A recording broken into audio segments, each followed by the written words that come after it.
Assalamualaikum warahmatullahi wabarakatuh. Alhamdulillahi rabbil alamin. Wassalatu wassalamu ala asrafil anbiya'i wal mursalin, nabiyyina wa habibina Muhammadin wa ala alihi wa sahbihi ajmain. Ya ayyuhalladzina amanu taqullaha haqqa tuqatih wa la tamutunna illa wa antum muslimun.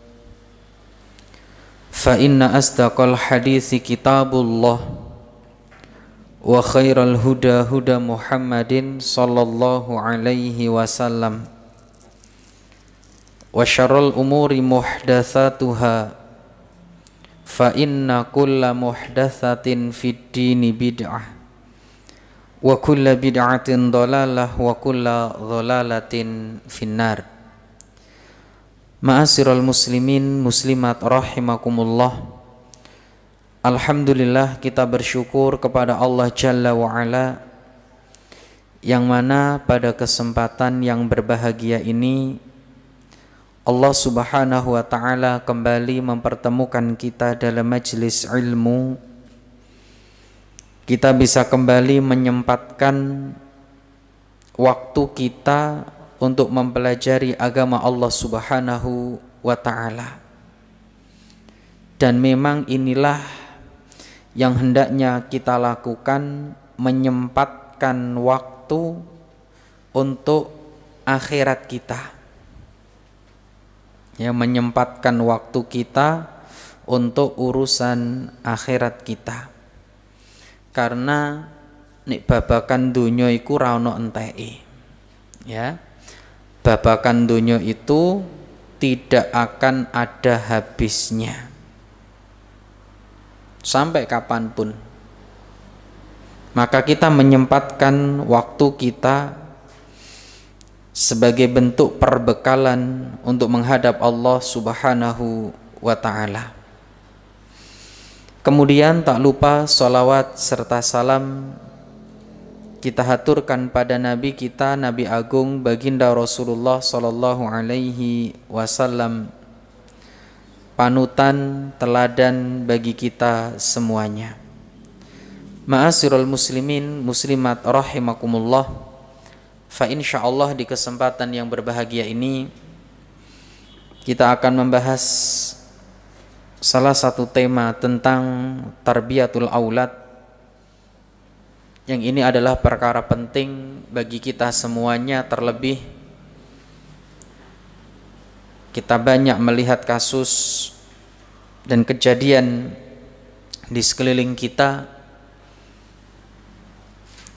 di mana anak-anak tidak sesuai dengan harapan orang tua,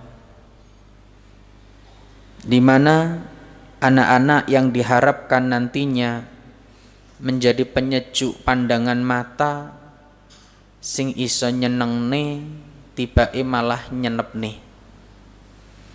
Yang diharapkan bisa senantiasa mendoakan kedua orang tuanya, ternyata justru lisannya digunakan untuk mencela atau yang lainnya.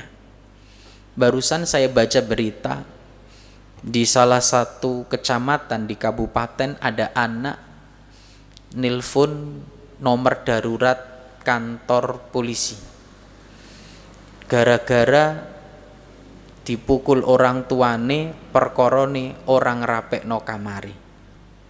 Nah, remeh kan? Bukan introspeksi diri tapi malah lapor polisi. Subhanallah. Padahal awak dhewe mbiyen masuk digeblok nganggo pecut ya menter wae. Lho kan iya. Ya digeblok nganggo pecutan, disiram gawe banyu, iku kok koyoke biasa. Dan dianggap itu adalah sebagai bentuk tarbiyah. Dulu bentuk sayangnya wong tua. Tapi saiki njewer titik ngono wae ya dianggap sebagai Iku saking seringin delok tontonan paling. Sehingga orang tuanya yang seharusnya disayangi, didoakan, tapi justru malah dilaporkan. Belum lagi kasus anak-anak usia sekolah, cilik digedek nih, gede di sekolah nih, bareng suksesku karena didampingi seseorang wanita yang menemaniku, melegedes. Dia lupa bahwasanya dia dibesarkan, dididik, dibiayai oleh kedua orang tuanya. Wong tuane sing nyungsang jungkir, sing ditulis kata pengantar ning skripsi, terima kasih kepada sesosok wanita yang menemaniku. Nggak kurang ajar. Itulah saat ini. Belum lagi moral anak-anak zaman sekarang. Makanya disinilah pentingnya pendidikan, ya, anak dimulai sejak dini. Kita kembali pada merujuk pada Al-Quran dan Sunnah, penjelasan para ulama bagaimana generasi-generasi terdahulu bisa melahirkan ulama-ulama yang hebat, bisa melahirkan tokoh-tokoh yang hebat, karena kita tidak kekurangan tokoh-tokoh yang hebat, sosok anak yang hebat. Ya, ada Imam Asy-Syafi'i meskipun dididik oleh orang tua yang satu, karena Imam Asy-Syafi'i dididik oleh siapa? Ibunya, tapi ya dadi. Ya, bagaimana Umar bin Abdul Aziz, ya, dikenal namanya harum. Belum lagi yang lainnya. Tetapi kok koyok-koyoi umat Islam saat ini merujuk pada wah iki sing ngono, iku ngono. Maka ini kita perlu kembalikan lagi pentingnya, ya, pendidikan anak dimulai sejak dini. Ibu bapak rahimakumullah. Yang pertama, ketahuilah bahwasannya anak-anak kita itu adalah amanah, titipan dari Allah Jalla wa'ala. Ya, anak itu adalah amanah, titipan dari Allah Subhanahu wa ta'ala. Kita ini hanya perantara, Bapak Ibu. Kita ini gur perantara, media, agar anak itu terlahir ke dunia. Anak itu lahir dalam keadaan fitrah, ibarat mutiara yang putih tanpa goresan, dalam keadaan suci, mentauhidkan Allah Jalla wa'ala. Kemudian nantinya mau diukir seperti apa, yo nanti kembali pada orang tua. Nek anak iku dibiasakno apik, yo fa insyaallah apik. Nek diajari sing apik, yo insyaallah dadi apik. Sebaliknya, kalau orang tua sesukanya sendiri, ya sudah, mau jadi apa dia. Makanya Rasul Shallallahu Alaihi Wasallam menyebutkan dan mengingatkan kita, kullu mauludin yuladu alal fitrah. Anak itu terlahir di atas fitrah tauhid, peribadatan kepada Allah, tersegel rapi dengan segelnya tauhid, mengesahkan Allah. Tapi nanti dia mau jadi seperti apa, kembali ke orang tuanya. Fa abawahu yuhawidanihi au yunassiranihi au yumajjisanihi. Mau dia jadi Yahudi, Nasrani atau Majusi, ya kembali ke orang tua. Tapi terkadang orang tua itu kurang perhatian. Ya, orang tua itu kurang perhatian. Ibu bapak rahimakumullah, sering kami mendengar mereka-mereka yang belum dianugerahi anak oleh Allah, totalitas dalam ikhtiarnya ben diwehi anak. Ada yang hampir ratusan juta, sekian miliar, demi mendapatkan seorang anak. Lho awak dhewe sing wis diwehi kadang sak geleme. Kita yang diberi anak, yang diberi keturunan kadang sak karep-karepe. Padahal mereka yang belum dianugerahi anak pengen dititipi amanah. Oh ingin Pak, segala usaha dilakukan, kon ngene ya dilakoni, kon ngene karo dokter ya dilakoni. Ya, sampai kadang-kadang kita pas umroh itu, Ustadz bisa titip nopo?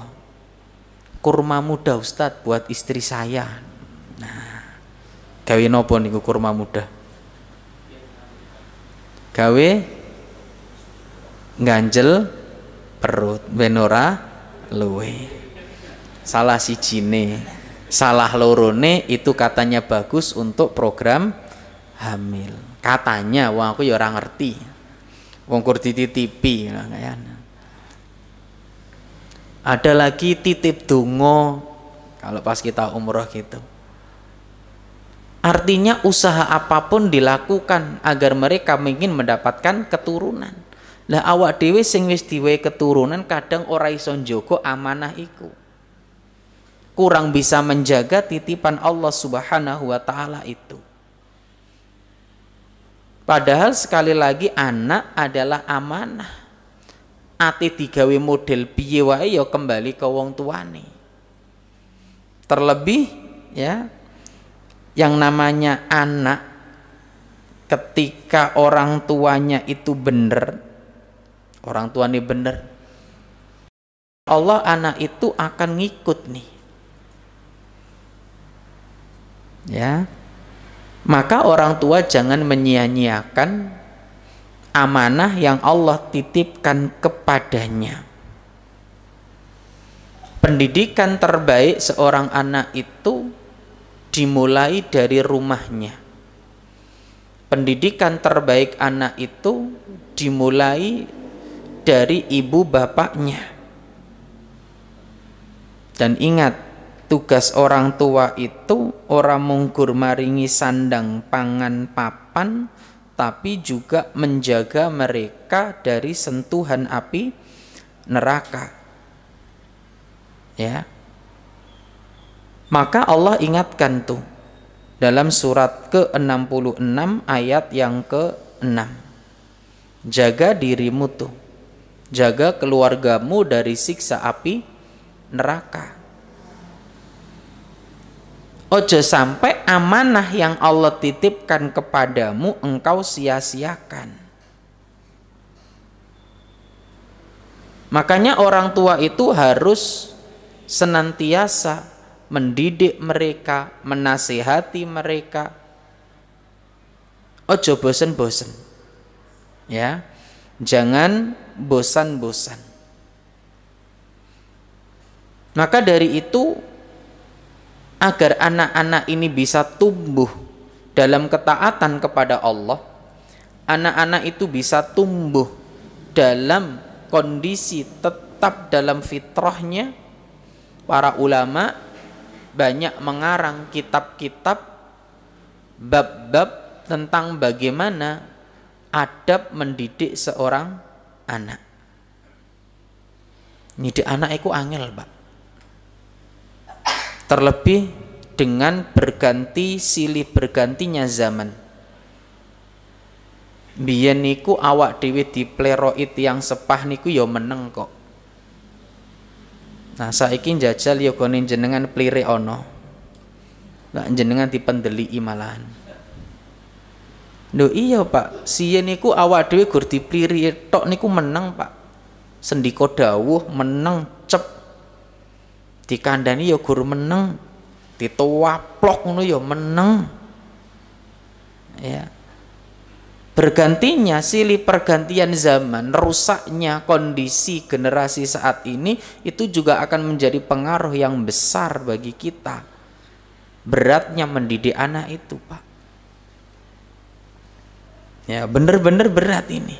Nomah gak kurang-kurang dikandani, nomah gak kurang-kurang dikon ngaji, nomah gak kurang-kurang kok menutup aurat. Metu omah iku ya gak ngerti awak dhewe.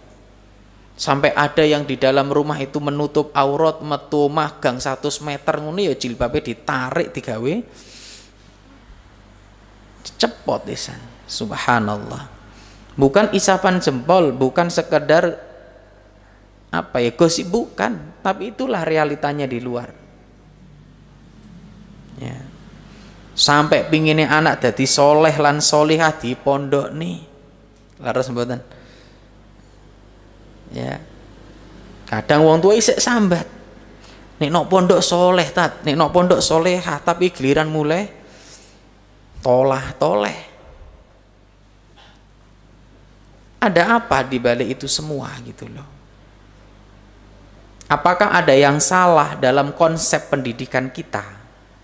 Adakah ada yang salah dalam model kita dalam mendampingi tumbuh kembangnya anak-anak kita? Ini yang penting dan wajib kita pelajari bersama. Karena kullukum ra'in wa kullukum mas'ulun an ra'iyati. Kamu tuh pemimpin dan kamu akan dimintai pertanggungjawaban atas apa yang kamu pimpin. Kamu akan dimintai pertanggungjawaban atas titipan yang Allah titipkan kepadamu. Bener amanah enggak kamu? Ya. Bener amanah enggak? Maka ini yang menjadi konsens kita bersama. Bagaimanakah pola dalam mendidik anak yang benar? Ya, ibu bapak rahimakumullah. Yang pertama, disebutkan di antara bentuk tarbiyatul aulad, mendidik anak agar nantinya anak-anak kita tumbuh menjadi anak-anak yang soleh dan solihah, anak-anak yang taat kepada Allah Subhanahu wa ta'ala. Yang pertama adalah dimulai dari memilih pasangan yang baik. Pertama yaitu dimulai dengan memilih pasangan yang baik. Kenapa dimulai dari sini? Ya, kenapa dimulai dari pasangan yang baik? Karena ibu bapak rahimakumullah, pasangan yang baik itu nantinya akan menjadi partner kita dalam mendidik, mendampingi tumbuh kembangnya anak. Baik dalam sisi apa Ustadz? Baik dari sisi agamanya dan akhlaknya, itu yang pertama. Ya, memilih pasangan yang baik. Baik apanya? Pertama adalah agamanya dan akhlaknya.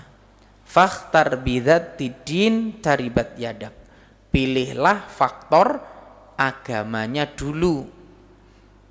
Ya, pilih dari segi itu. Makanya seorang laki-laki, seorang laki yang ingin meminang seorang wanita, ataupun seorang wanita, seorang bapak ibu yang ingin mencarikan pasangan untuk anaknya perempuan, yang harus dipastikan adalah akhlak dan agamanya terlebih dahulu. Nek dunyo gampang Pak, dicari wong rezeki wis diatur. Ya nek gelem obah insyaallah mamah. Lah ngoten ta urusan dunia iku. Insyaallah pokok gelem obah insyaallah mamah. Mamah niku tegesin apa? Makan. Kan itu saja. Tetapi urusan agama ini panjang nanti, Pak. Ya. Bukankah ketika kita membaca dari lahirnya Umar bin Abdul Aziz itu ada sosok wanita yang jujur, wanita yang agamanya baik, wanita yang tingkat ihsannya atau ihsan kepada Allah itu bagus. Baca itu. Dari sisi itu, Pak. Ya. Wanita-wanita yang baik, wanita-wanita yang taat. Disebutkan dalam sebuah syair, ya, seorang penyair dalam bait syairnya mengatakan, al madrasatun idza a'dattaha a'datta sya'ban tayyibal a'raq. Ibu adalah madrasah, tempat pendidikan yang jika kamu menyiapkannya berarti kamu menyiapkan lahirnya sebuah masyarakat yang baik budi pekertinya. Dimulai dari sini. Makanya salah satu propaganda orang-orang yang benci Islam adalah merusak para ummahat, merusak para akhwat. Itu salah satu agenda. Nah nek wong wedok wis rusak ya wis Pak. Makanya saiki subhanallah kula niku termasuk yo isih gawe FB Pak.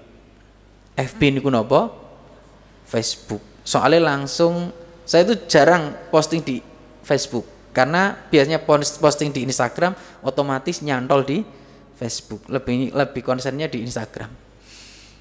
Nek jenengan delok FB iku wis ra karu-karuan. Apa meneh nek jarane saiki ana TikTok. Lah FB ku ana sing jeneng FB Pro. Uangku dibayar. Ya, engko nek ana viewer apa-apane lah mbuh. Akhirnya untuk ben terkenal akeh sing delok itu, satu buat prestasi atau dua buat sensasi. Kira-kira sing cepet. Akhirnya wis ra karu-karuan. Masa ya di video. Oh, turu ya di. Mosok ngono, Pak. Lho ngoten. Subhanallah. Lho lah ngoten tok. Wis ra karu-karuan. Karena untuk membuat orang itu dikenal orang hanya ada dua opsi. Ima prestasimu wa ima sensasimu. Dan sing jalur pintas sensasi. Nah ini yang terjadi. Lah wis ra karo-karo. Makane nek wis wong wedoke ora beneh, akhire anak-anak yo ketularan. Ya aja kaget nek arek PAUD wis pinter megol-megol. Dari mana? Ya dari ibunya. Ya, dari orang tuanya.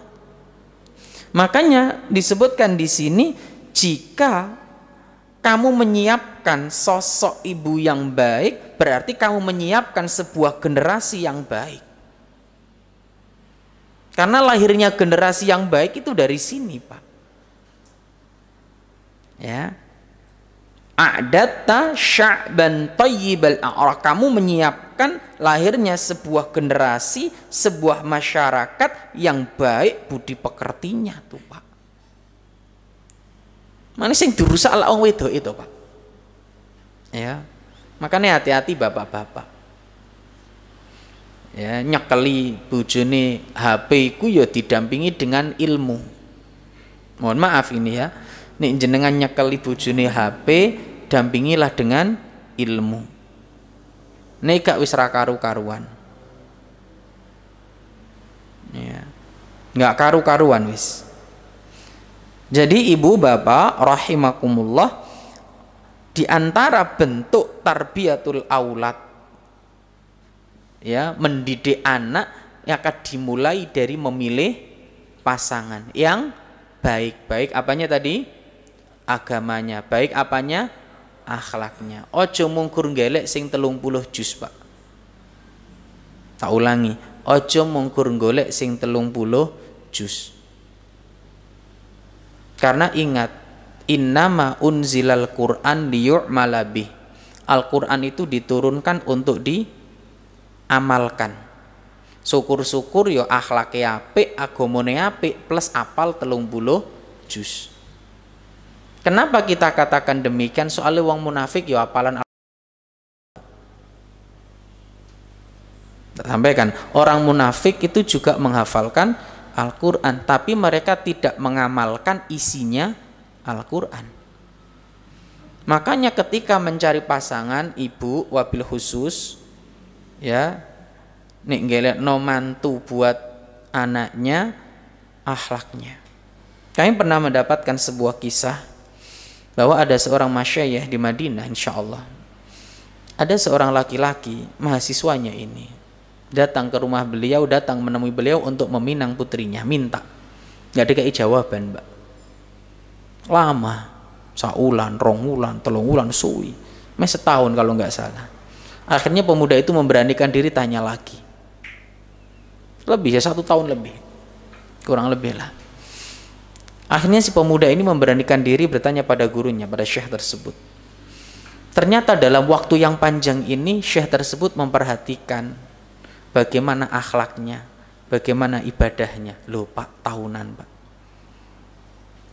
Karena rumah tangga itu dowo Pak, ibadah yang lama ini.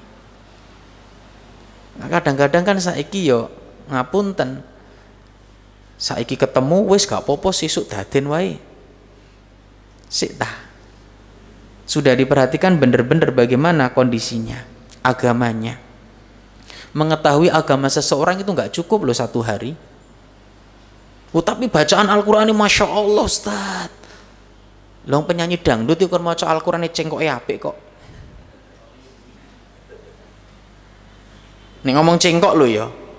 Kita belum berbicara benar atau salah. Nih ngomong cengkok, ono cengkok iku Pak. Leres mboten? Nek penyanyi dangdut duwe basic iso maca Al-Qur'an iki cengkoke apik. Ya. Soalnya nafasnya ya rada dawa. Tapi apakah itu? Nggak bisa kita melihat, mengetahui akhlak seseorang hanya tempo dalam 1 hari. Maca CV wis ketoke wapi aja ketoke. Lihat bagaimana para ulama ya. Manjang, Mbak. Bukan iki meden-medeni, enggak. Cuma ini banyaknya berantakannya sebuah rumah tangga karena tidak ada persiapan yang matang gitu loh. Kan banyak sekarang kasus cerai, Pak. Leres mboten? Hatta yang ngaji atau yang enggak ngaji. Tanya tuh di pengadilan berapa kasus perceraian. Ya, seabrek, Pak. Dengan permasalahan yang berbeda-beda.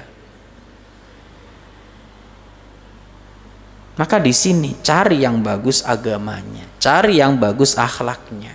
Syukur-syukur mau apal 30 juz. Poin itu. Tapi kan Nabi menyatakan apa? Fakhtar bidzatid. Ya. Pilihlah wanita yang memiliki agama yang baik. Ya. Rasul saat ditanya, istri Rasulullah ketika ditanya bagaimana akhlaknya Rasulullah, karena khuluquhul, akhlaknya Rasulullah adalah, ternyata akhlak Rasulullah adalah perasan dari Al-Quran itu, bentuk pengamalan dari isi Al-Quran. Makanya praktek lah ngoten dah. Nah, iku bentuk agama yang baik. Ya. Karena istri yang baik itu tidak hanya pasangan yang baik, tidak hanya istri ya. Pasangan yang baik itu tidak hanya menjadi faktor besar dalam tumbuh kembangnya anak, tapi adem ayeme rumah tangga juga. Ya. Wong wedok, wong lanang masih gantengi ora sepiro. Ya, tapi nek akhlake apik, agamane apik, fa insyaallah apike ra kira-kira iki. Kan ngoten, Pak. Makanya Rasul niku nate dawuh, arba'un minas sa'adah. Ada 4 perkara yang merupakan kebahagiaan, sebab ketenangan, sebab kebahagiaan. Apa itu? Yang pertama, almar'atus sholihah, wong wedok sing soleh. Wong wedok sing apik, wong wedok sing taat. Nomor kalih, wal maskanul wasi', rumah sing luas. Ya, rumah sing luas. Wal jarus soleh, tonggo sing apik. Ya. Wal markabul hani, dan kendaraan yang dinaiki. Makanya nggih numpak kendaraan iku ya aja ukur didelok wae, tapi nyamane. Ini anak 5 ya aja sepeda motoran nih iso. Nih iso ya mobil. Enggak kudu Ferrari, ya iso Cherry. Lah ngoten to? Ora kudu Ferrari, ya Cherry rapopo. Sing penting ora kudanan, sing penting iso kumpul bareng. Kan fungsine. Lah jenengan anake 10, mobilnya gur duwene 1, Ferrari pisan, terus anake kon numpak endi? Dhuwur ta? Mok taleni ngono. Karena ingat salah satu ya yang diwanti-wanti dalam firman Allah Subhanahu wa taala, nanti itu akan ada orang berbangga-bangga dengan hartanya. Bukan fungsi nih tapi gaya nih. Hati-hati ini. Ya. Jadi sekali lagi ini yang harus kita perhatikan. Menyiapkan pasangan sama dengan menyiapkan generasi berikutnya. Menyiapkan pasangan berarti kita menyiapkan untuk sekolah buat anak-anak kita. Kenapa? Hiya madrasatul ula fi hayati kulli insan. Ibu itu sekolah pertama bagi kehidupan setiap insan. Nek ibu iku adalah sekolah, ingat bapak iku kepala sekolah. Nek ibu itu adalah guru, bapak adalah kepala sekolah. Makanya keduanya kalau bisa sama-sama baik. Carilah pasangan yang baik, agamanya bagus, akhlaknya. Angel Ustaz, ya triangel. Ya, nggak gampang. Makanya terus berdoa kepada Allah dan terus perbaiki diri. Ya. Ini yang diperintahkan. Ada yang belum nikah di sini? Ada? Oh Masya Allah. Sabar ini ujian. Ya kurang ngono kan awak dhewe ati piye to? Sabar ini ujian. Untuk yang belum nikah, jadikan agama itu penentu akhir. Jenengan yo apa enggak iku akhirnya agama. Delokon ayune sik. Nek wis ayu gak masuk wis ra usah melanjutno. Maksudnya ayu apa enggak menurut versi laki-laki, Pak. Menurut versi orang tersebut. Jangan didelok solehai dulu, jangan. Karena gini, ketika jenengan delok, wah Masya Allah solehah, begitu delok, waduh lah enggak cantik ya, jenengan berarti nolak. Ya, tapi kalau kita lihat, oh secara face masuk, secara keturunan baik-baik, wah tiba-tiba enggak solehah sepurane, wong standarku sing pahami itu. Jadikan agama itu sebagai final, akhlak itu sebagai final. Paham sing rung nikah iki? Nek rung paham privat.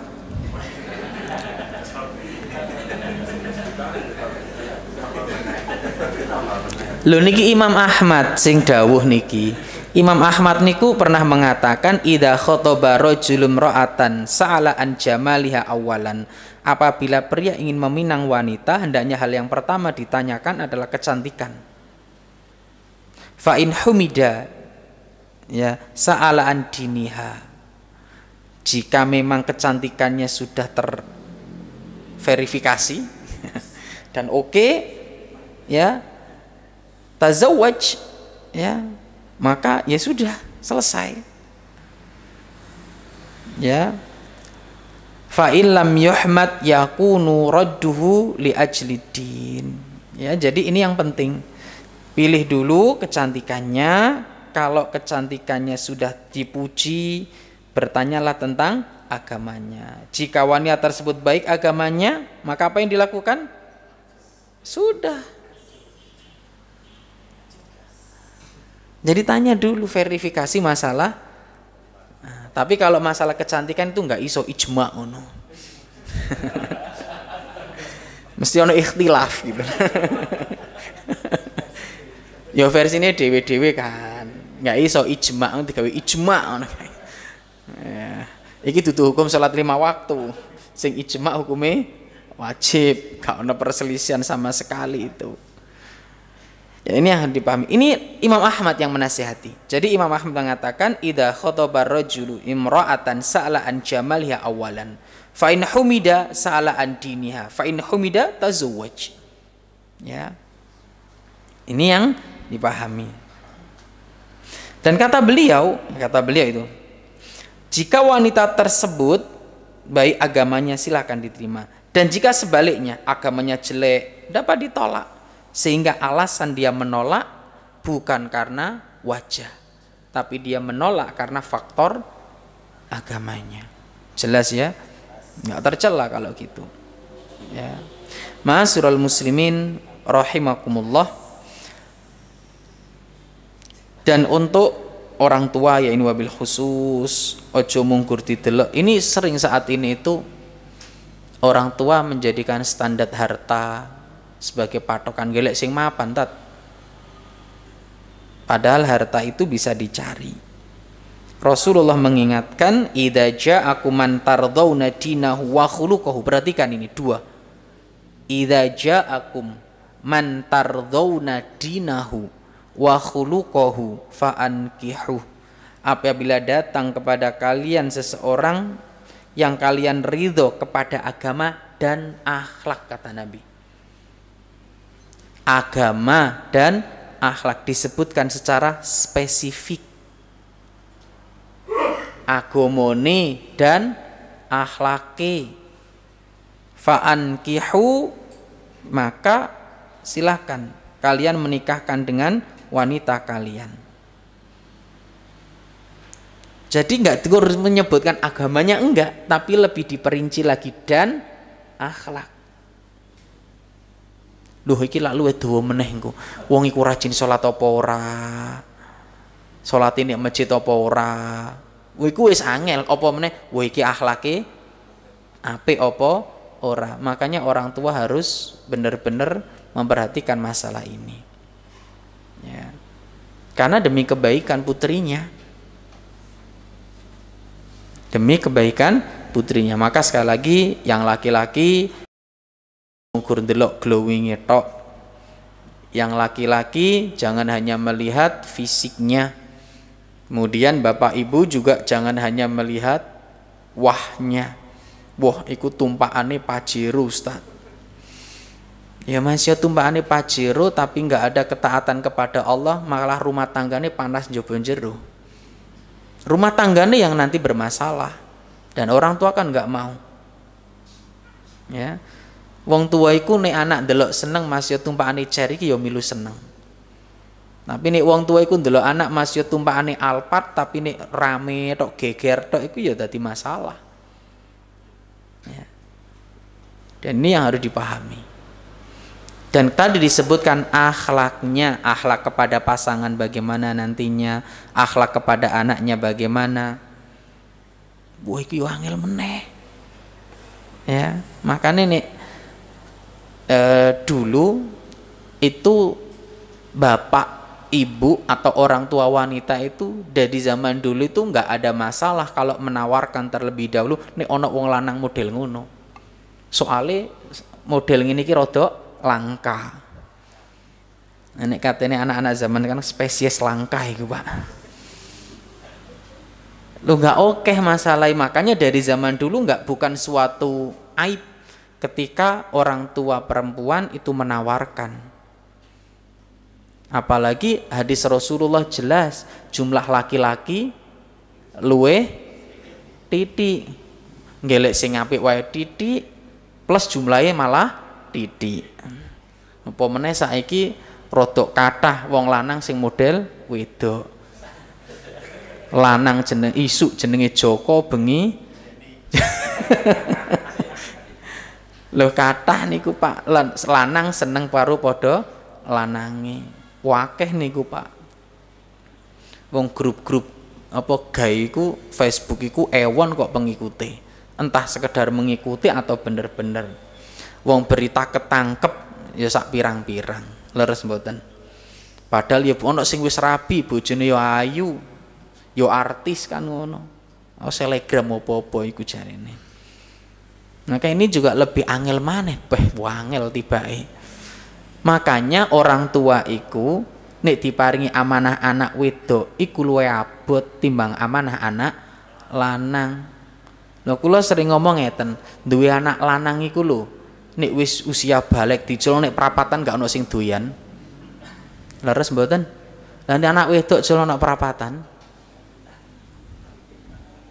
Lho luwih abot Pak, maksudnya niku lho. Njogone luwih angel. Lu tapi iki amanah Pak, jenengan wajib njogo. Tadi di poin pertama kita sebutkan.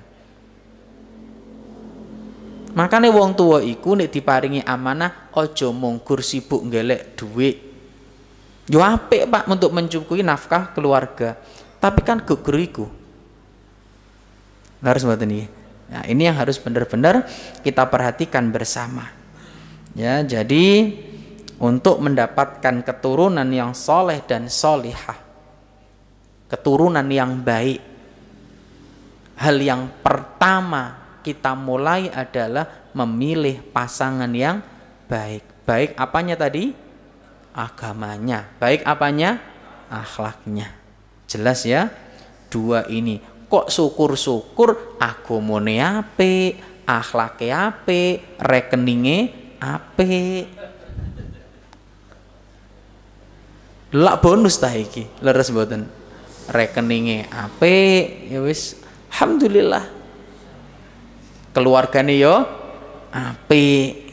Tapi masalahnya ono ngene apa yo gelem karo anake dhewe. Lah kur ngono to? Nek ana sing agamane apik, akhlake apik, rekeninge apik, keluargane apik, tumpakane apik, masalahe gelem ora karo anake awak dhewe. Iku sing perlu awak dhewe ya sadar diri.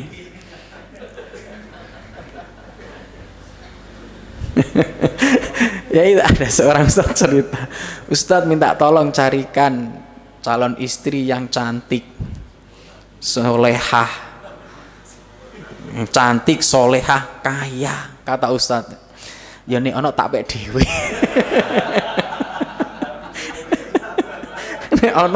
nek ono kaya ngono ya tak pek dhewe, nyapa tak kene sampean.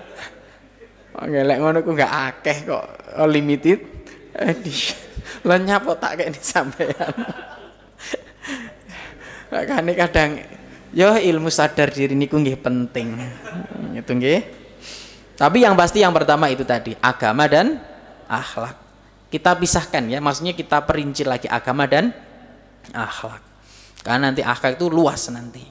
Ya, bisa akhlak kepada keluarganya, bagaimana dia memuliakan keluarganya, memuliakan orang lain. Karena nanti itu pengaruhnya bagaimana mampukah dia memuliakan pasangannya. Termasuk kepada mertuanya.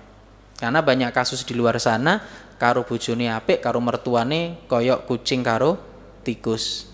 Gegerai. Enggak mau ini dan itu, subhanallah. Imbasnya apa? Anaknya si akhwat enggak boleh ke rumah orang tua. Naudzubillah summa naudzubillah. Kemudian yang kedua, di antara ikhtiar kita dalam mendidik anak-anak kita agar menjadi anak-anak yang soleh dan solihah adalah berusaha mencari nafkah yang halal.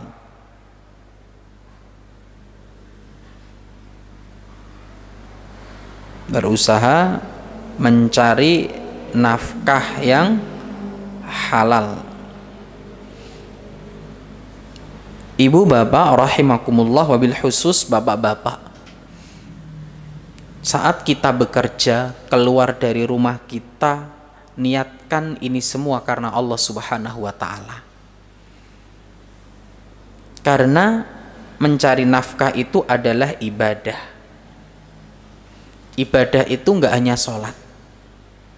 Ibadah itu enggak hanya iktikaf di masjid. Mencari nafkah juga ibadah. Subhanallah, ada orang itu, kami pernah dapat cerita, ono wong lanang gak gelem kerja. Alasane aku pengen nek masjid ate ibadah. Jadi sebagian orang itu memahami ibadah iku munggur duduk di dalam masjid. Padahal mencari nafkah itu ibadah yang mulia dan itu kewajiban yang Allah embankan kepada para bapak atau kepala rumah tangga. Jenengan itikaf nang masjid iku lho sunah, leres mboten? Oh jenengan ora itikaf ya ora apa-apa. Tapi ini jenengan enggak memberi nafkah kepada anak istri berdosa. Ya, dosa. Makanya Allah berfirman, wa 'alal mauludi lahu rizquhunna wa kiswatuhunna bil ma'ruf. Dan kewajiban ayah memberi makan, pakaian kepada para ibu dengan cara yang ma'ruf. Surat kedua ayat 233. Kewajiban tuh. Ya. Bahkan Rasulullah pernah bersabda, "Idza anfaqar rajulu ala ahlihi nafaqatan yahtasibuha kanat lahu shadaqah." Jika seorang memberi nafkah kepada keluarganya dan dia melakukannya semata-mata karena Allah, sejatinya itu adalah sedekah. Bisa dibayangkan Pak itu, Pak. Ya. Ini adalah sedekah yang utama. Maka sangat disayangkan bila orang ketika memahami makna ibadah hanyalah sekedar sholat, hanya sekedar puasa. Ibadah itu adalah semua ismun jami'un likulli ma yuhibbuhullahu wa yardahu minal aqwali wal af'ali adh-dhahira wal batinah. Semua ya yang diridhoi oleh Allah. Entah perkataan, entah perbuatan yang nampak atau tidak.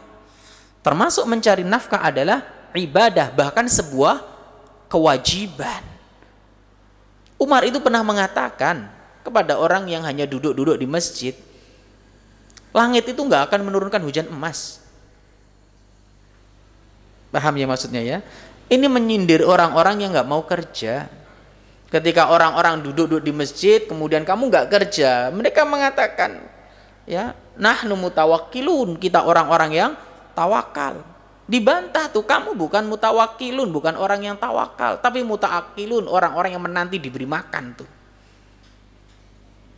Kamu bukan orang yang tawakal, tapi kamu adalah orang yang menanti diberi belas kasihan.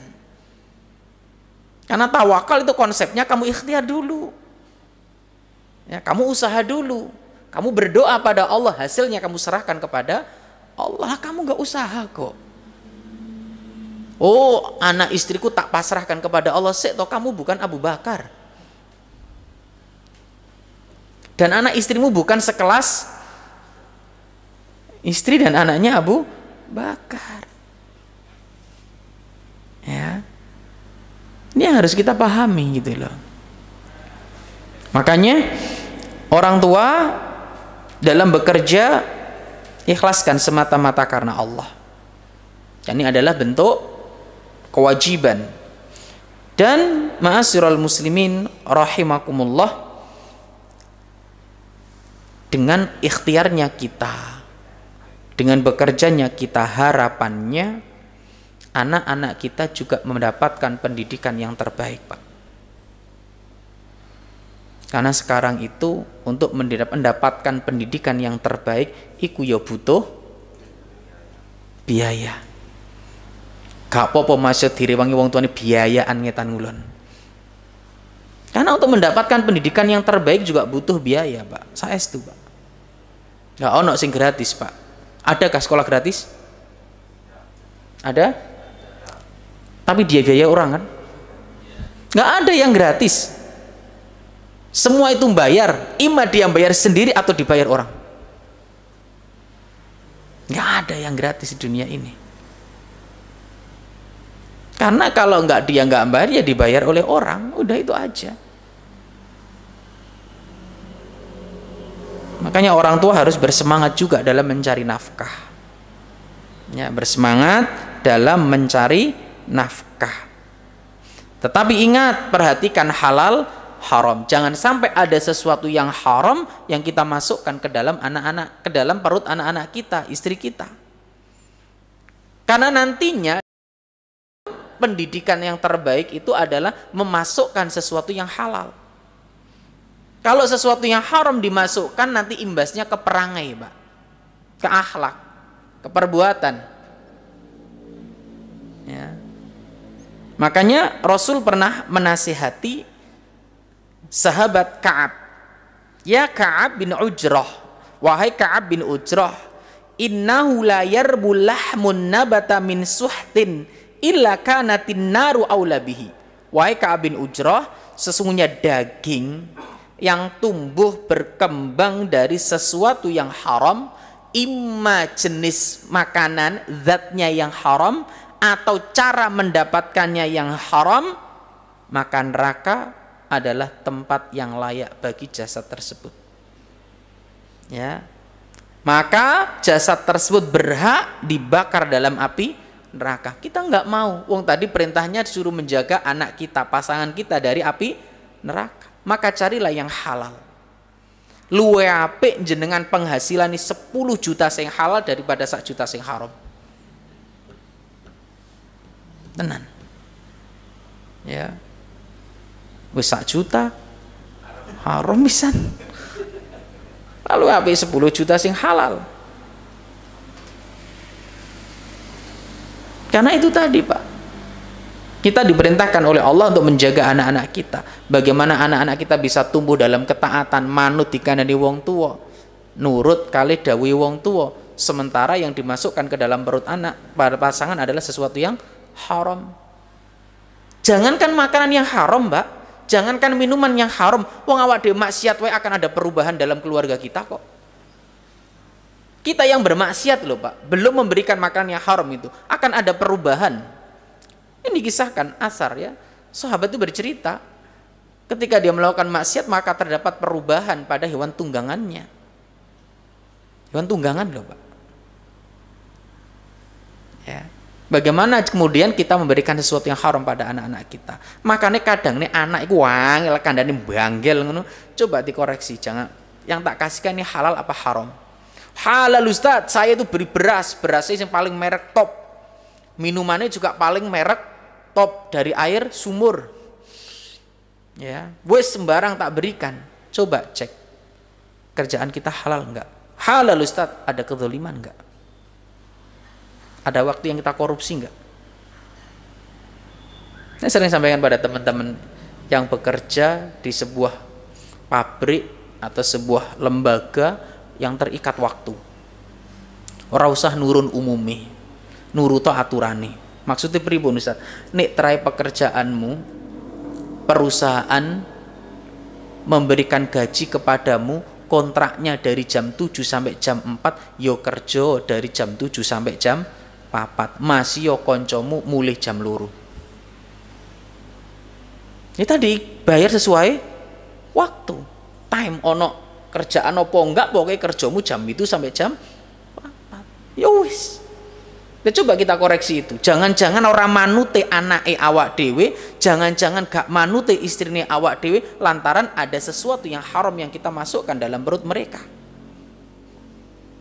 Iya, nggak ada yang halal. Minumannya yo aslah mungkin teh manis, berasnya yo beras putih, bahkan sing sehat dari beras porang. Tapi ternyata dia dapatkan dari cara yang haram. Makanya haram itu bisa dari segi zatnya atau cara memperolehnya, cara mendapatkannya. Kalau kita sudah ngaji nggak mungkin, Mbak, mau makan sesuatu yang haram. Iya kan? Ngono iso ana tulisane label halal ngono. Tapi masalahnya bagaimana jenis pekerjaan kita? Adakah sesuatu yang kita lakukan di dalamnya kezaliman mungkin? Dari segi waktu mungkin. Ya. Ya kecuali jenengan duwe pabrik dhewe perlu apa sing duwe dhewe jenengan budal mulih karep ngono kan gitu. Bebas. Tapi yang terikat dengan kontrak itu loh Pak maksud kami.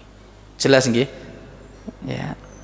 Jadi jangan sampai ada sesuatu yang haram yang kita masukkan ke dalam perut anak kita. Naudzubillah.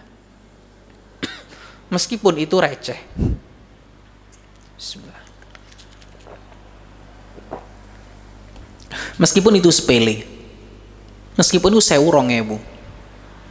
Tapi yang haram tetaplah haram. Jadi coba diurut itu Pak nanti. Nek ono anak-anak angel kandana nih, ora nurut, coba diurut. Kita koreksi diri kita dulu. Kita kan sering langsung fokus ke anak. Tidak mau muhasabah, nggak mau ngoreksi. Ya. Coba kita koreksi diri kita dulu. Muhasabah bagaimana kita? Udah bener belum? Ya, maka sekali lagi sebagai orang tua untuk mendapatkan keturunan yang soleh dan solihah, di antara poin dalam mendidik anak yang harus benar-benar diperhatikan, ya usahakan mencari nafkah, dan carilah nafkah yang yang halal. Ingat, mencari nafkah itu wajib, berpahala, dan usahakan cari yang halal. Ya, cari yang halal. Yang halal itu banyak, yang haram titik. Jangan dibalik. Ustaz, golek sing haram wae angel apa meneh sing halal lu wae oke. Saabrek. Ya. Gur kadang awak dhewe iku gengsi. Kalah karo gengsine. Kalah karo sungkane. Selama itu halal, lakukan, nggak ada salahnya. Ya, saya itu pernah lihat bukan lowongan ya, jasa, ya, bersih rumah. Nah, itu kan lowongan pekerjaan atau masuk pintu pekerjaan baru itu, jasa bersih rumah, sampai ono jasa menemani di rumah sakit. Ada Pak, dan banyak Pak. Karena saat ini itu banyak orang yang merantau, dia nggak punya siapa-siapa, ya, sampai ono jasa menemani di rumah sakit, laris Pak, tiba-tiba Pak. Ya. Kadang ada juga orang itu yang sudah mungkin nggak mau ngerepotkan orang tua, ya. Masya Allah, jasa penitipan kucing. Lo enek Pak, ada kan? Ada. Lo akeh gur awak dhewe gelem obah apa ora, terus sungkan apa ora. Ngono tok. Ya. Masalah kadang awak dhewe urung-urung wis digedhekne gengsine. Sing digedhekne gengsine, terus sing digeleki langsung sing cuan sing gede. Pingine sing sedina 10 juta Ustaz. Ya pingine, aku ya pengin. Tapi ya alon-alon lah. Ya alon-alon, apa iku ono prosesi. Nggak usah sungkan, nggak usah malu kalau itu pekerjaan halal. Ya. Ma'asyiral muslimin rahimakumullah, dan selalu berdoa pada Allah, ya, minta agar kita dicukupkan dari yang halal saja. Ya. Salah satu doa, Allahumma kfini bihalalik an haramik wa aghnini bifadlik amman siwak. Hafal nggih? Ya Allah, cukupkanlah aku dengan yang halal, jauhkan aku dari yang haram, dan cukupkanlah aku dengan karuniamu dari bergantung pada selainmu. Hafal? Insya Allah hafal apa insya Allah tas kerungu? Nah, kita perjelas. Ya, nggih bahasa Indonesia nggak apa-apa. Ya Allah, cukupkanlah aku dengan yang halal, dan jauhkanlah aku dari yang haram, dan cukupkanlah aku dengan karuniamu dari bergantung kepada selainmu. Ma'asyiral muslimin rahimakumullah. Sebelum kita lanjutkan poin yang keberapa? Berikutnya. Keberapa? Ada pertanyaan? Ini poin 3 ini iso sampai jam 09.00 masalahnya. Makanya tanya dulu. Kalau ada pertanyaan silahkan. Dari apa yang sudah kita sebutkan. Adapun poin yang lain ojo sih. Karena akan kita lanjut poin berikutnya. Silakan kalau ada pertanyaan. Kalau enggak kita lanjutkan poin yang berikutnya. Ada? Mana Abu Aska ini? Ada Ustaz, tapi saya simpan untuk terakhir aja Ustaz, biar enggak terpotong materinya Ustaz. Enggak apa-apa, dibacakan dulu aja. Poin ketiga panjang soalnya. Oh nggih. Izin bertanya Ustadz, jika sudah terlanjur menikah dengan laki-laki yang tidak baik agamanya, masih suka riba, mengejar dunia, dan santai dalam ibadah, sholat sering bolong, baca Quran tidak bisa, dan tidak mau belajar, meskipun sudah diingatkan dengan azan, dengar adzan males-males, dengar HP langsung seperti kilat. Bagaimana Ustadz? Iki edisi kalau ngurus anak itu ada dua, Pak. Ini sebelum ngurus suami. Ngurus anak itu ada dua. Satu, ketika dalam kondisi masih fitrah, masih bersih. Dan yang kedua, recovery setelah terkontaminasi. Mana yang lebih sulit? Terkontaminasi. Berat, Pak. Itu nanti ada metodenya tersendiri, beda nanti. Makanya orang tua juga harus paham. Lah, begitu pula bagaimana kalau pasangan kita ya wis kadung nikah masalahnya. Tiba pasangan kita itu subhanallah sholat males, ya.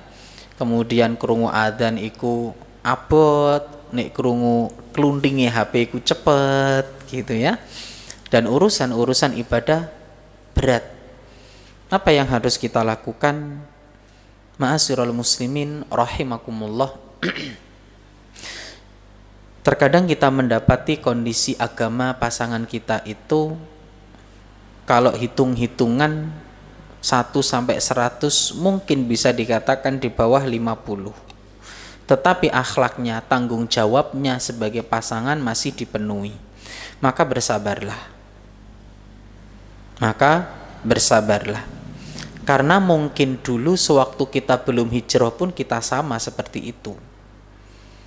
Mungkin sebelum hijrah pun kita kondisinya hampir sama. Ibadah berat, ini berat, itu berat. Maka doakanlah pasangan kita. Ya, doakanlah pasangan kita. Mungkin doa 1-2 kita itu saat ini belum diijabah. Tapi Allah tidak pernah menyia-nyiakan setiap doa dari seorang hambanya. Nggak ada yang disia-siakan.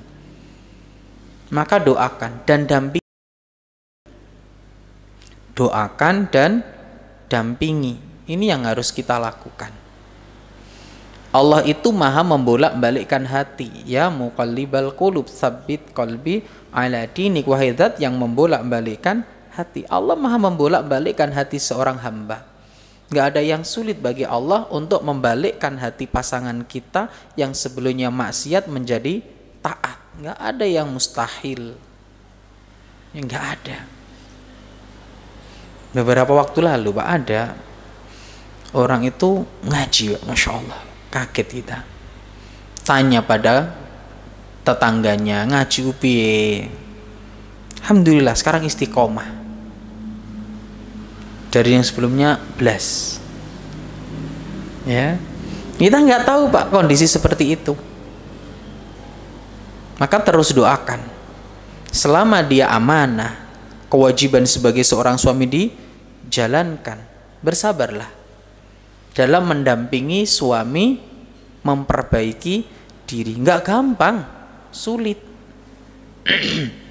Ya, sulit. Tapi disinilah peran seorang istri. Karena peran seorang istri itu kalau dalam rumah tangga ya sebagai pelengkap. Suami istri kan saling melengkapi, bukan saling unggul-unggulan.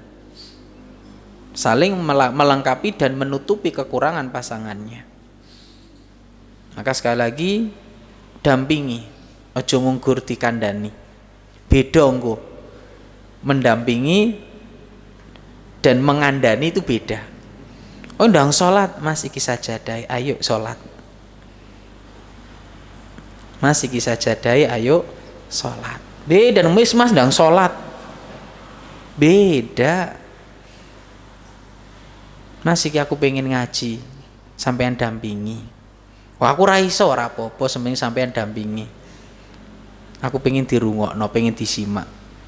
Pola bahasa itu penting dalam berumah tangga. Karena suami itu qawwam, mimpin, dan kadang-kadang wah aku pemimpin kok kongkon-kongkon. Makanya gaya bahasa itu bukan lagi memerintah. Ini penting gaya bahasa dalam berumah tangga. Mau lanang kadang wis Mas ndang salat. Kongkon-kongkon capek pisan. Nah, kadang-kadang ada semacam itu, Pak. Mas ngaji ora tau ngaji. Coba dirubah pola bahasanya. Mas aku pengen ngaji sampean rungokne. sampean dampingi. Ora ndek waktu enggak apa sampean karo buka HP aku tak ngaji ning sampingi. Lho lah apik to. Syahdu to ngono ku rumah tangga. Nah, tapi kadang-kadang kita seni dalam berumah tangga kita belum memiliki. Makanya rumah tangga itu ada seninya, ada seni tarik ulurnya. Ya.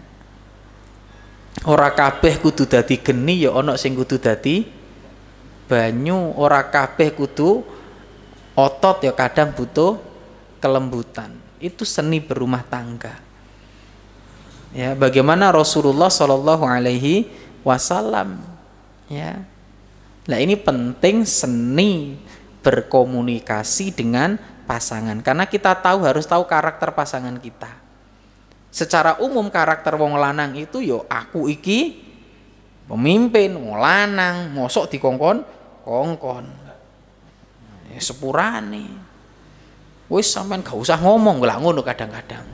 Apalagi wis mulai kerja, urung sholat mas, ndang sholat, wah kadang malah porik pak. Loh saya itu padahal istrinya kan nasihat yang baik, mas ndang sholat, tapi responnya kadang-kadang negatif. Apalagi hal ini kemudian berlanjut. Engko lah kadang-kadang muncul omongan suami, wis ora usah ngurusi urusan awakmu dewi. Pasangan loh, karena suaminya sudah lelah. Makanya dengan sampean terlalu solehah buat saya ngono gua. Karena suami merasa lelah. Dalam artian apa? Mbok yo sampean yo ngerteni aku. Aku iki mari mencari nafkah, aku iki capek, aku iki. Padahal istri menasihati tujuannya adalah juga bentuk kasih sayang. Tetapi tidak semua yang kita anggap bentuk kasih sayang direspon itu adalah sebuah kasih sayang. Kalau dia belum memahami. Anak iku nek dikandani lah kadang-kadang nganggepi wong tua sing kejam toh. Soalnya anak gak ngerti. Maka komunikasi gaya bahasa itulah yang dibutuhkan, yang diperlukan dalam berumah tangga. Ngono lho Pak, ya dawa iki engko. Tapi yo intine ngono. Jadi kalau nyuruh sholat itu nggak harus kadang kita suruh, jenengan paring ngono sajadah. Oke, kalau sholat aja bolong-bolong, opomnya di masjid malah luwe abot, maka berproseslah. Nggak apa-apa sementara suami sholat di rumah, tapi harusnya kan di masjid. Tapi nek gelem sholat 5 waktu kan wis apik, makanya dimulai dulu. Mas, imam mono aku. Duh lah aku apalku gur kuluhu ora apa-apa, Mas. Masih rakaat kuluhu, rakaat kedua inna atau inna. Lebaatku bacaanku gak apa-apa aku ngaji bareng-bareng. Lho lah enak toh. Syahdu malah ngene ngono. Masyaallah. Mari ngaji Mas, aku tak ngaji rungokno yo. Aku penting gak apa sampean HP-nan, aku tak ngaji. Lho gaya bahasa penting. Ngoten nggih? Yang belum berumah tangga sabar. Lanjut.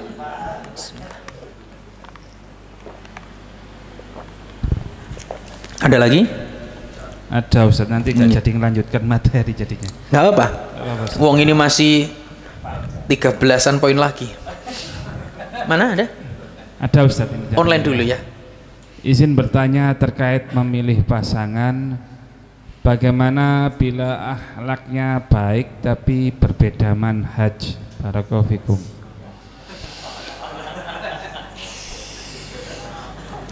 Bismillah.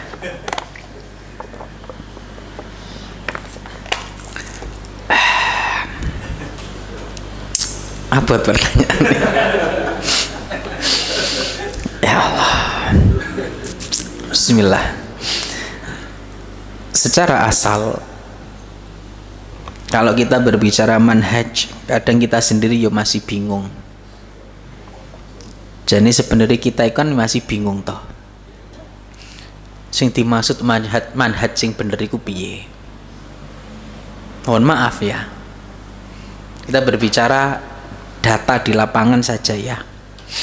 Kalau kita berbicara manhaj, kita pun sendiri kadang masih bingung. Jadi manhajku semanhaj pora atau karo iku. Terkadang hal sepele itu kita anggap sudah tidak semanhaj. Terkadang masalah furu' yang berbeda dengan kita sudah kita anggap tidak semanhaj. Karena kekurang dewasaan kita dalam memahami manhaj. Dan kekurang dewasaan kita dalam memahami fikih khilaf. Contoh, Dawa gak apa-apa ya iki ya. Tapi aku sing popo. Jadi ngene, contoh. Semalam saya ada kajian membahas tentang bolehkah memindahkan atau menguburkan jenazah di malam hari. Boleh? Syalbani melarang tuh. Piye jenengan terusan? Syalbani nggak membolehkan tuh. Apakah kemudian yang berbeda dengan kita langsung kita katakan beda manhajnya? Ini Syalbani loh. Piye terusan jenengan? Ayo ngomong Syalbani ku lak ngene ayo ndang. Ayo jal ngomong ta. Contoh lagi. Alon-alon lho ya. Iki soalnya jamaah akeh sing sepuh, dadi di alon-alon. Nek salah paham iku rada mending, nek pahami sing salah iki repot aku. Makanya alon-alon iki. Ya. Contoh wanita haid. Wanita haid bolehkah masuk masjid?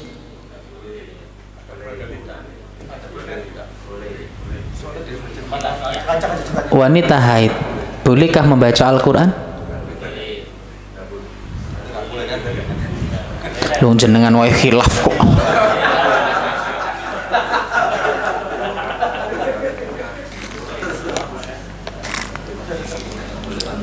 Bolehkah wanita haid masuk masjid? Tukang sapu Rasulullah perempuan. Tukang nyapune marbote di zaman Rasul itu perempuan dan tinggalnya di masjid.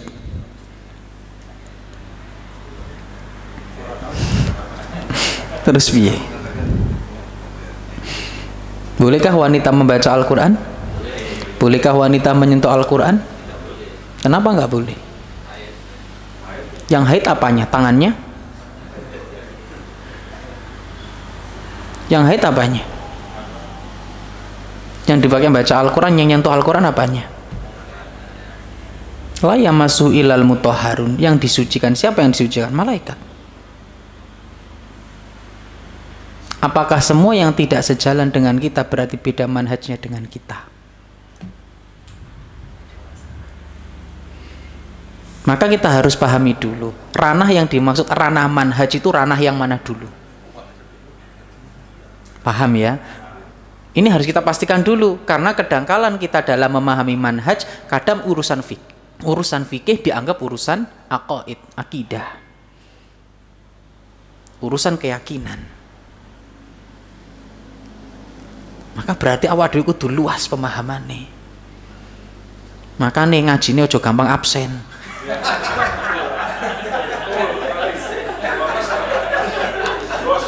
Ya bukannya aku iki mecuti, ya trepo udah dipecut ya. Wes ngaji seminggu gor ping piro izin. Karena gerimis mundur. Kalah karo sing seneng karo son horg. Lah ini harus kita pahami dulu gitu loh. Karena kalau kita Ustaz, bolehkah kita nikah dengan yang beda manhaj? Kita harus pahamkan dulu beda manhajnya ini sudah benarkah dalam memahami definisi manhaj? Ya, udah benarkah? Kalau udah benar, ya sebenarnya secara hukum loh ya, apakah mereka yang berbeda manhaj ini dalam kategori mereka adalah yang buruk agamanya? Saya nggak berani jawab. Ya, dalam artian saya nggak punya kapasitas untuk mengatakan boleh atau tidak. Karena dalam ranah tadi fakhtar bidzati din taribat yadak. Pilihlah yang bagus agamanya. Kalau memang ini dikatakan sudah menyimpang ya dalam memahami Al-Qur'an dan Sunnah, tentu ya jangan. Kalau dianggap memang ini sesuatu yang menyimpang dalam memahami Al-Qur'an dan Sunnah.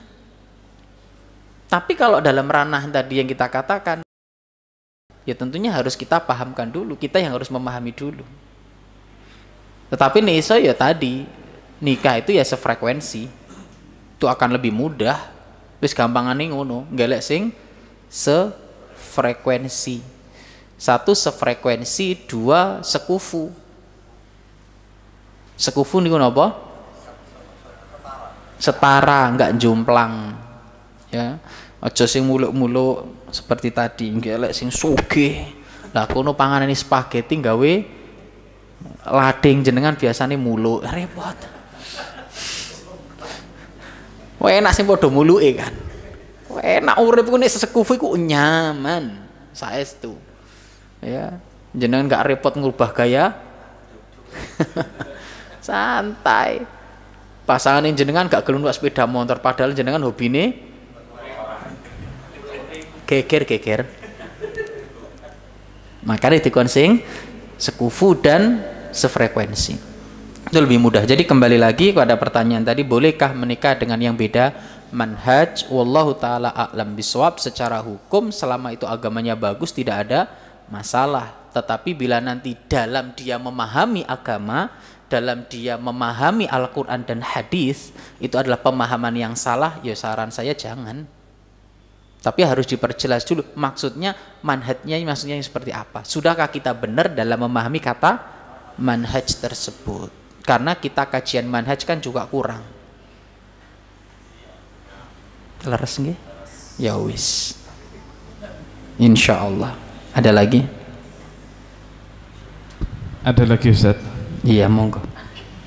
Tentang pola mendidik anak yang benar mulai belum lahir, seorang ibu selalu meminta kepada Allah.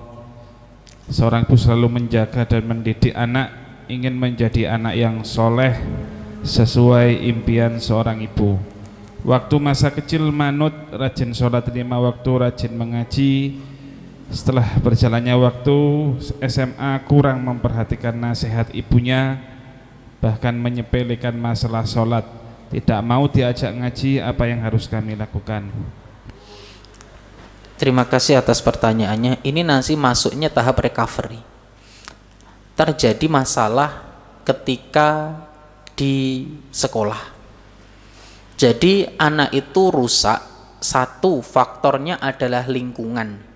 Bisa lingkungan keluarga atau lingkungan sekolah atau pertemanan. Bisa lingkungan sekolah atau lingkungan pertemanan. Tidak semua pertemanan itu ada di sekolah. Karena bisa saja anak itu bergaul di lingkungan rumah. Jadi rusaknya anak itu satu, di lingkup rumah. Itu ring satunya. Dua, yang lebih sering mana? Di sekolah. Yang ketiga baru lingkungan rumah. Karena durasi yang paling panjang itu di rumah, di sekolah, sisanya baru di lingkungan rumah. Saya pernah bercerita, ada seorang ustadz menyampaikan kepada kami, Ustadz, anakku gak tahu tak ulang nyanyi, mulai fase. Kenapa? Padahal di rumah gak pernah diajari, di sekolah gak diajari, lingkungan. Ya, kenapa anak itu kemudian kok berat, gak mau sholat? Ayo coba kita koreksi, bagaimana pergaulan dia di sekolah dan pertemanannya. Karena sohib sahib, yang namanya teman itu akan menarik. Nek konco-konco ini gak tahu ono sing sholat, mungkin dia akan berat melaksanakan sholat. Bukan mungkin, dia akan berat melaksanakan sholat. Tapi nek konconani semangat sholat, wong gak sholat ku lho sungkan, suwi-suwi ketarik sholat. Maka coba dikoreksi bagaimana teman anak-anak kita, bagaimana kondisi sekolahnya. Ya. Loh Ustadz, anakku gak tahu metu, ya berarti di sekolahnya atau konco goibnya. Dunia Instagram, Facebook, TikTok, termasuk grup game online. Sekarang itu ada grup game online itu. Ada seorang jamaah pernah live di komunitas game online. Ustadz boleh izin live? Boleh. Di komunitas game online Ustadz. Sangar menawan. Loh ada ustadz yang berdakwah di game online kan ada kan? Jadi ada komunitasnya, makanya orang tua harus benar-benar memperhatikan. Makanya tadi kita katakan tugas orang tua itu bukan hanya mencukupi sandang pangan papan. Ya itu nanti prosesnya panjang Pak. Anak itu sampai di level malas sholat, padahal di rumah sudah disuruh sholat, nggak kurang-kurang. Anak itu butuh pendampingan. Anak itu butuh pendampingan. Makanya sosok bapak kalau itu anaknya laki-laki, sosok ibu kalau anaknya perempuan itu dibutuhkan untuk pendampingan saat sholat. Dan tadi kita katakan coba lingkungannya dirubah. Makanya sebelum panjenengan bangun rumah, coba lihat lingkungannya dulu. Jenengan pengen tuku omah, jangan dilihat fasilitasnya dulu, tapi dilihat tetangganya dulu. Support nggak baik gak untuk perkembangan anak-anak saya. Wong jenengan bangun omah tapi tonggone sing cilik-cilik misuan kabeh, nggak suwi anake jenengan fasih misuh. Dosa estu, Mbak. Leres mboten? Ya udah. Maka lihat dulu lingkungannya. Ya tentunya didelok regane barang. Tapi kan yang paling penting kita lihat lingkungannya dulu. Kan kita bisa melihat toh. Ya, lingkungannya baik, alhamdulillah. Kalau enggak, saran saya jangan. Makanya kalau ada yang tanya, Ustadz, lebih baik saya beli rumah itu nek duit-duit ning perumahan apa ning perkampungan. Kembali lagi, perkampungan ini kaya apa, perumahan ini kaya apa. Kalau perkampungan itu naudzubillah, ya lebih baik di perumahan. Jenengan nggak bingung. Tapi kalau perkampungan adalah perkampungan sing ngaji kabeh, sore arek cilik-cilik ngaji, mari maghrib ngaji, ya malah apa nek kampung kono. Saya pernah mendapati loh Pak, usia-usia SMA, lulus SMA itu sore nggo kitab kuning Pak, ngaji Pak. Jarang kan koyo ngono kuwi, ngaji, masya Allah. Berangkat bareng-bareng nek ngene masjid ngaji. Iku jarang Pak wisan Pak. Biasanya nek sore-sore kan cekelan HP kabeh. Nek gak ngono cekelan sepeda motor melihat matahari anak senja katane. Nyuri ya Allah. Maka kembali lagi ya, ayo diperhatikan lingkungannya dulu. Nanti masih banyak nih materi yang kita sampaikan. Ini masih berapa poin tadi? 32. Malah kayak rumah ri lho wis lali. Iki lagi AT 3. Ngoten nggih diperhati lingkungannya dulu aja. Nanti akan ada tahap recovery-nya. Kita sampaikan poin berikutnya. Ada lagi? Sampun Ustaz. Yang tadi di sini ada? Selesai ya? Ada, monggo. Masalah doa Ustaz. Doa yang sesuai sunnah sama doa yang di luar sunnah itu lebih utama mana? Si doa sesuai sunnah karo doa ini loh, bukan sesuai sunnah. Doa itu yang utama yang ada dalam Al-Quran dan hadis. Itu yang kita baca dulu. Kalau nggak ada, baru baca sesuai versi kita. Itu urutannya. Tapi nih jenengan ora ono apal babar blas, ya waca doa sebisanya. Tapi semua doa itu sudah diajarkan sama Rasulullah Shallallahu Alaihi Wasallam. Ada Al-Quran itu versi doa Pak. Jadi sing doa itu ditandai merah. Ada, saya punya di rumah. Doa yang ada dalam Al-Quran. Jadi ada Al-Quran itu versi doa. Jadi Al-Quran itu banyak versinya Pak. Versi doa, versi wanita. Jadi versi wanita nanti ayat-ayat yang berkaitan dengan wanita diwarnai merah atau apa gitu biasa. Ada versi apa, ada juga versi, saya juga punya Al-Quran di rumah itu, di belakang ada ada daftar isi Al-Quran, indeks, menjelaskan tentang perang surat ini, menjelaskan tentang Mekah surat ini, tentang Madinah surat ini, tentang jual beli surat ini, sebutkan semuanya. Itu saya kemarin sempat menyarankan jamaah kalau bisa punya ini, sehingga nanti kita sesekali mari maca Al-Quran delok indeksnya. Oh saya mau membaca tentang masalah jihad ini, coba baca ini. Oh saya mau membaca tentang kisah para nabi ini, oh lihat ini. Itu ada indeksnya. Jadi diawali dari doa yang ada dalam Al-Quran, dalam hadis, kemudian para sahabat. Kalau nggak ada ya doa-doa bebas dari kita. Ya, wong doa njaluk lunas utang ya enek kok. Terus mboten njaluk anak sing soleh enek, njaluk lingkungan sing apik ada. Ndonga apa neh sing paling sering dijaluk? Rezeki wakeh. Ya. ya. Ujung-ujungnya sapu jagat ya. Ada semua. Jadi urutannya Al-Qur'an, hadis, termasuk tadi doa-doanya para sahabat ya. Kalau enggak ada ya doa-doa kita lah. Dan kalau memang jenengan belum hafal, belum yakin dengan lafadznya, makhrote luwih apik jenengan gawe bahasa Indonesia. Karena itu bahasa Arab. Salah makhrot iso salah arti. Kalbun karo kolbun iku ya beda.